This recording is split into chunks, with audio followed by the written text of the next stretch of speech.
In the upcoming Telangana elections, let us look at an interesting group of voters. These are the voters who may not be opposed to the ruling party. These are the voters who may not love the opposition party, but they want a change. Now, in the context of Telugu states, these group of voters hold the key. If you look at the history of Telugu states, at least going back to 3 decades, from 95, we had Telugu Desam party for 2 terms, followed by Congress party for another 2 terms, and then the Bharat Rashtra Samithi of K. Chandrasekhar Rao took over from there.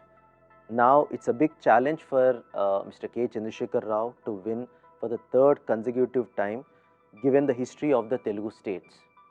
Now these are the voters we have encountered during our field visits, and the typical mindset of this voter is they need a change.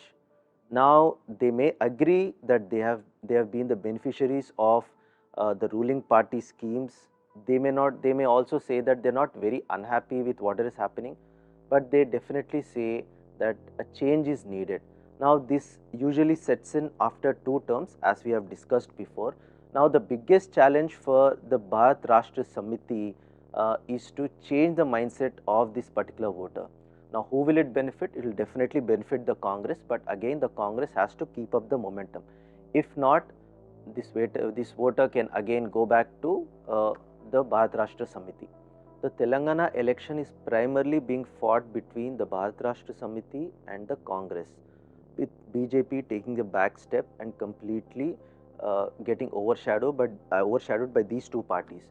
Now the Bharat Rashtra Samithi, at least in the last 2-3 months, or at least 2 months, it felt like it was their popularity or their chances of winning the elections as per public perception seem to have dropped a bit, whereas Congress, it has grown exponentially. I mean, this is the impression across the state that Congress is picking up. You go to villages, you go to districts, and it clearly shows that the voter somehow feels that Congress is a strong opposition, given that even till 5 to 6 months back, it was struggling with internal issues, infighting, and there was some kind of lack of trust between Congress leadership and grassroots workers. So all these somehow seems to have vanished, and Congress seems to have emerged as a potential front runner in the Telangana elections. Now the Bharat Rashtra Samithi is fighting a very aggressive battle, and so is Congress. But if you look at the body language of the leaderships of these 2 parties, also it tells a different story. For instance, the president and founder of Bharat Rashtra Samithi, K. Chandrasekhar Rao, he has been campaigning. He's been attending public meetings for quite some time now, and as part of the electioneering process. But then when you closely observe his speeches, the fiery speeches that he was known for is somehow missing. It's tapered down. It's more about what the party has done to people. It's in a very subtle tone. It's also about how he's trying to convince his voters to bring him back for the 3rd time. So there's less of he's less in the attacking mode and more on the defensive mode, which is kind of unlike him. And this has added to the public perception that the Bharat Rashtra Samithi may not win again or is struggling at the moment. Whereas if you look at the Congress, somehow there seems to be a sudden energy in the party leaders when they're talking, when they're addressing the public, and also a newfound energy, you can say,